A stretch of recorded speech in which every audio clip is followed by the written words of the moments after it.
मित्रों, आज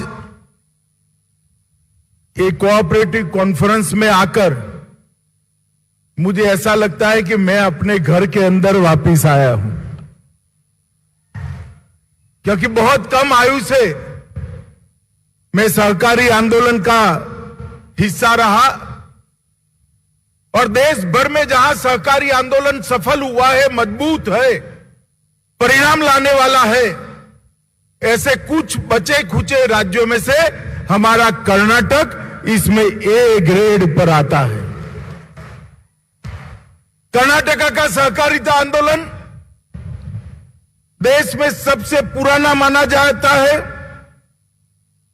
जब मैं यहां आया हूं तब श्री सिद्धन गौड़ा और श्री रामन गौड़ा पाटिल को स्मृति कर याद कर उनको प्रणाम कर मेरी बात की शुरुआत करना चाहता हूं। 1905 में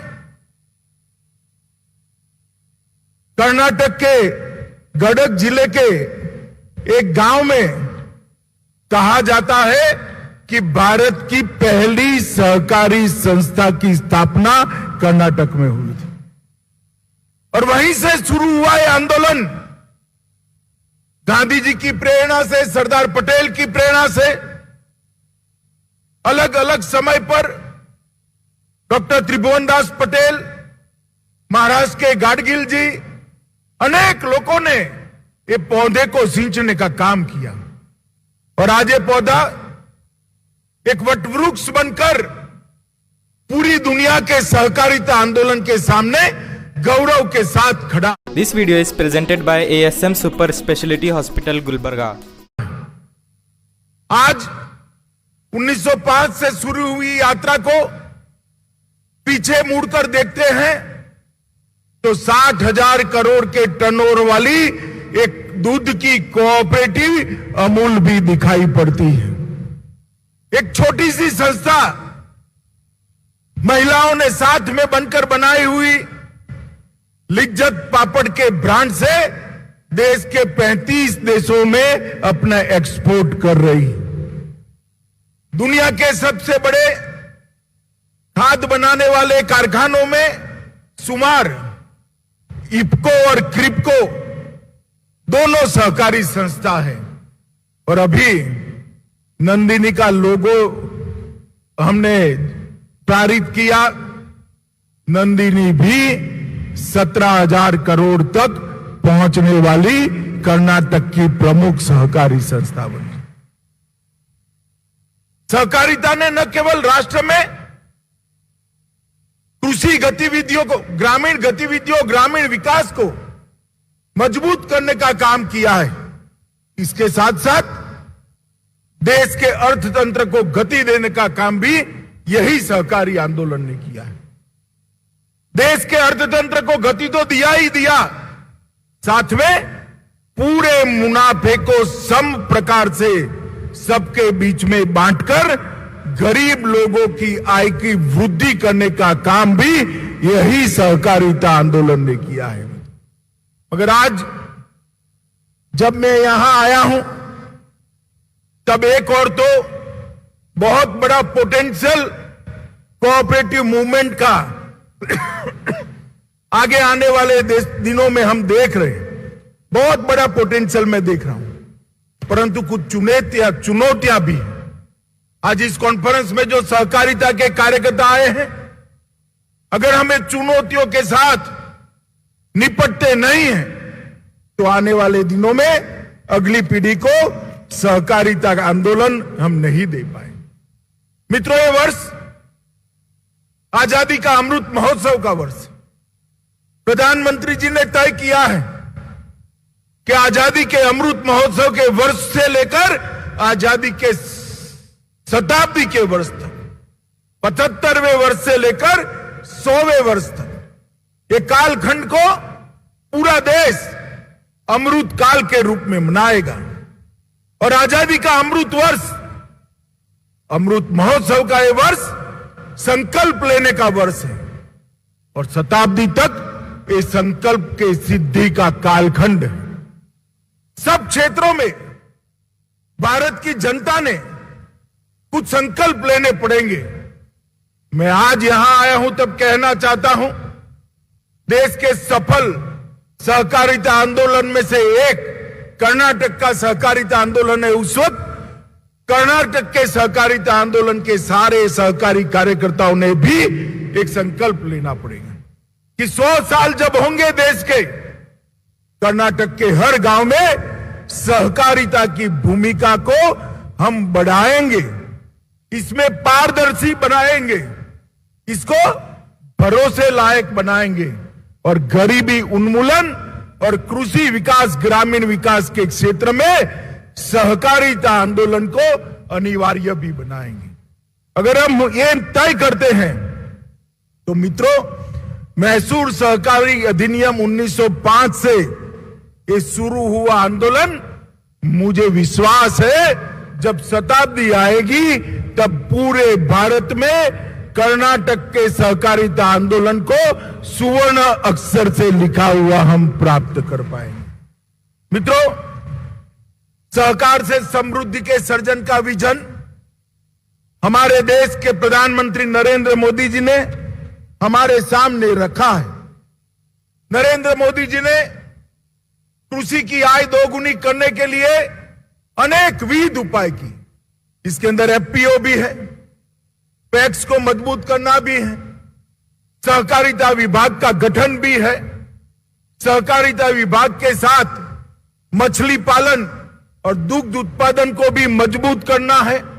अनेक विध उपायों को मोदी जी ने कृषि की आय दोगुना करने के लिए दिया है और मुझे लिखता है, देश के प्रथम सहकारिता मंत्री के नाते मुझे लगता है कि इसमें सहकारिता आंदोलन की बहुत बड़ी भूमिका मैं देख रहा हूं, जो भूमिका का निर्वहन हमने करना पड़ेगा।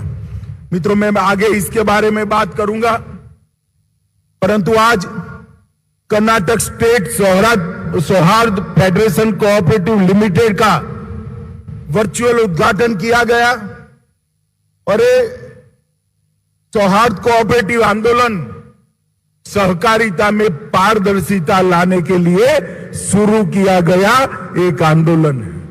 सहकारिता के अंदर सरकारी दखल को मिनिमम करने के लिए शुरू किया गया आंदोलन है और आज 5000 से अधिक समितियां, इसके 62 लाख सदस्य बने हैं और लगभग 1000 करोड़ की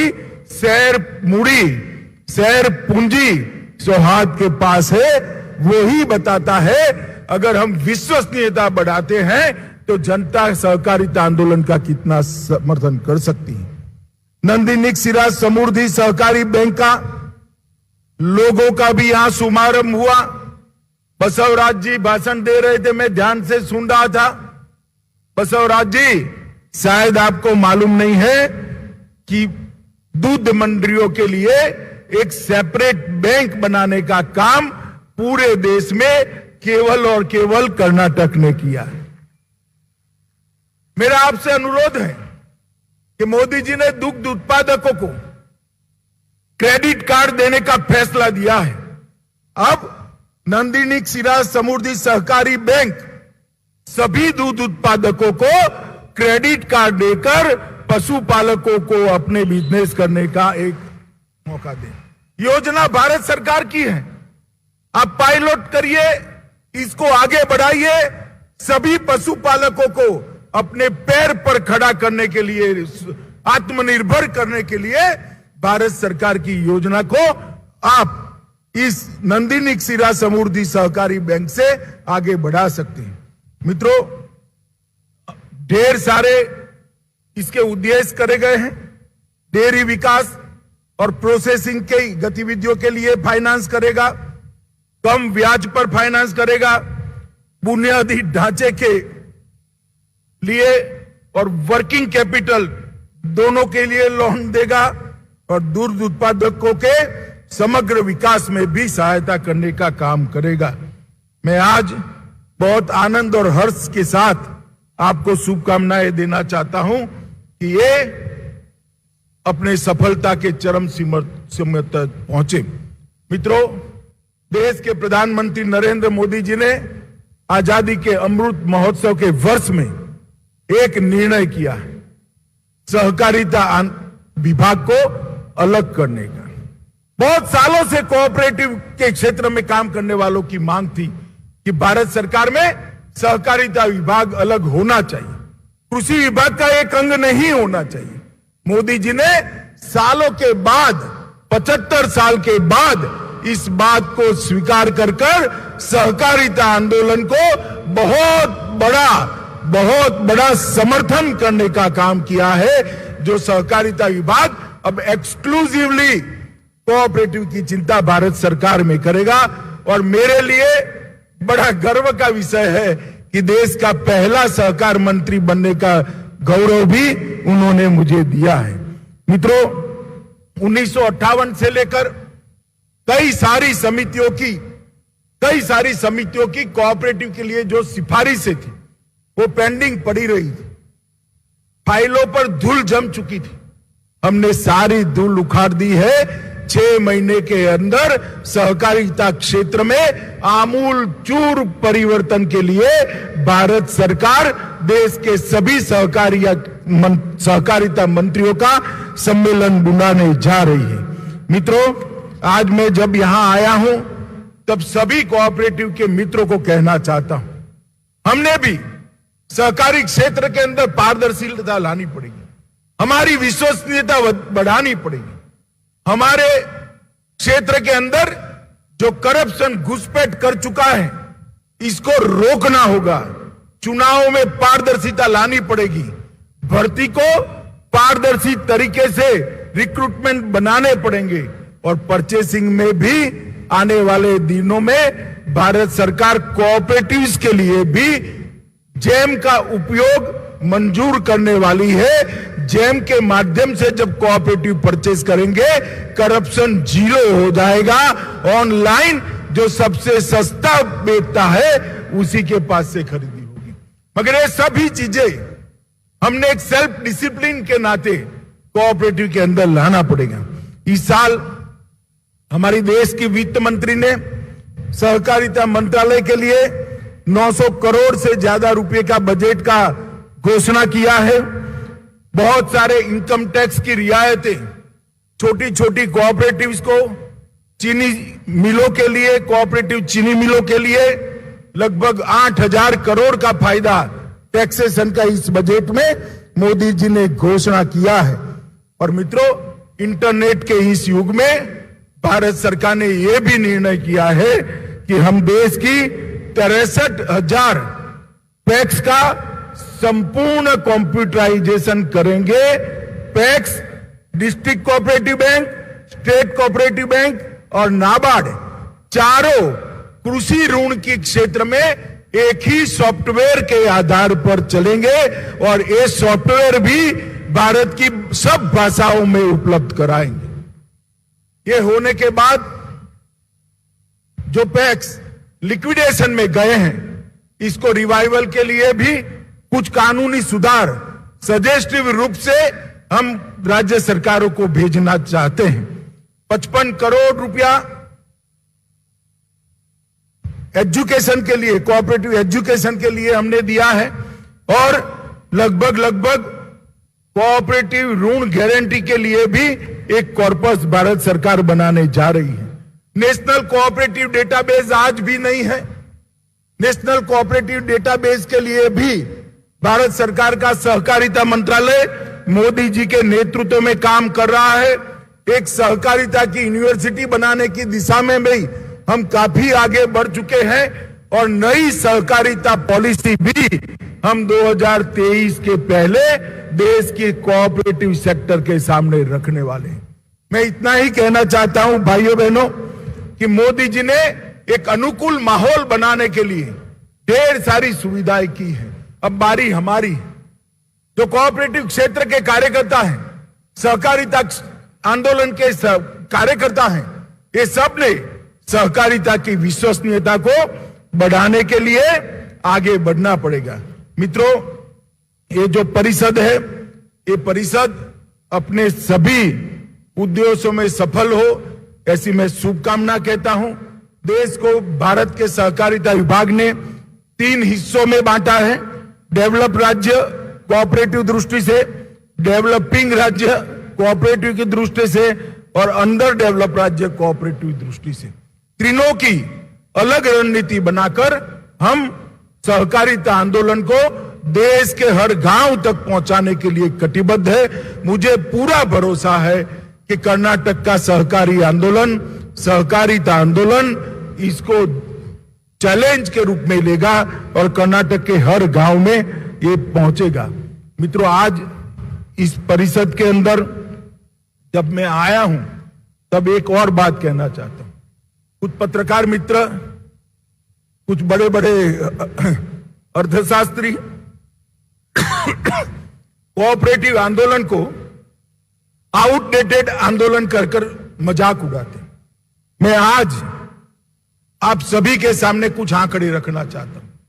जितना भी एग्रीकल्चर क्रेडिट देश में दिया जाता है उसका 25% कोऑपरेटिव सेक्टर देता है। जितना भी खाद्य वितरण होता है उसका 35% कोऑपरेटिव सेक्टर करता है। खाद्य का उत्पादन 25% करता है। चीनी का उत्पादन 31% करता है। स्पिंडल का उत्पादन 29% करता है। दूध का उत्पादन 16% से ज्यादा कोऑपरेटिव माध्यम से होता है। गेहूं की परचेस 15% से ज्यादा कोऑपरेटिव सेक्टर करता है और धान की खरीदी 20% से ज्यादा कोऑपरेटिव सेक्टर करता है और मछुआरों का बिजनेस 21% से ज्यादा कोऑपरेटिव सोसाइटी करता है।